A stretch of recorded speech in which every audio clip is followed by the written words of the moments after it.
दोस्तों, मेरा सबको प्रणाम। आज जैसे कि आजकल टीवी में एक मुद्दा छाया हुआ है, पेट्रोल के दाम बढ़ गए। मैं आपको कहना चाहता हूँ, यदि देश को आगे बढ़ना है और देश को मजबूत बनना है और देश को सुरक्षित बनना है तो इसके लिए कुछ त्याग तक करना ही पड़ेगा। यह देश को तेजस विमान, राफेल विमान और आधुनिक वेपन्स देश के हित के लिए चाहिए। तो भाई मैं कहना चाहता हूँ कि पैसे कहाँ से आएंगे।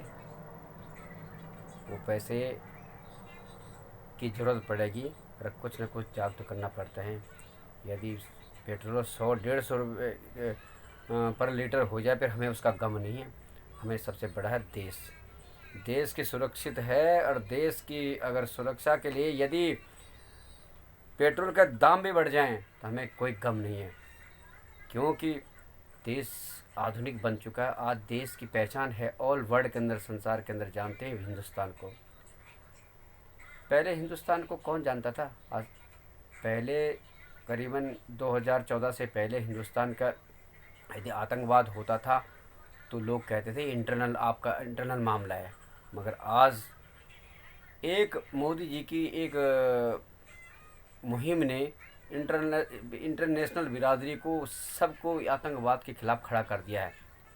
सबसे पहले ऑल वर्ल्ड के संसार के अंदर एक ही व्यक्ति जो आतंकवाद के खिलाफ बोला था वो है श्रीमान नरेंद्र मोदी। और दूसरा मैं कहना चाहता हूँ, आए दिन बम धमाके होते थे,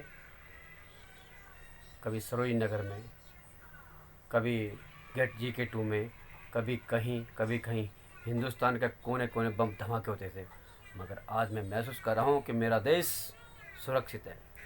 इस सुरक्षा के लिए यदि देश के अंदर अगर पेट्रोल या छोटी मोटी चीज़ों के दाम बढ़ रहे हैं तो हमें कोई गम नहीं है। बस देश सुरक्षित है और देश के अंदर ईमानदार लोग हैं।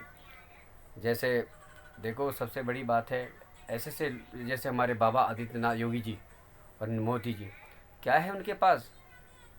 अपना कुछ नहीं है। योगी जी के जो भाई हैं और उन योगी जी की जो जो उनके परिवार वाले हैं, आज भी बेचारे एक साधारण व्यक्तित्व जीवन जी रहे हैं।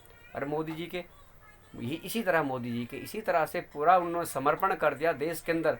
जो व्यक्ति ईमानदार है और जो व्यक्ति वाकई में देश के लिए काम कर रहा है तो हिंदुस्तान का बच्चा बच्चा उसके साथ है। ये तो चंद लोग जो है कभी किसी बात को लेके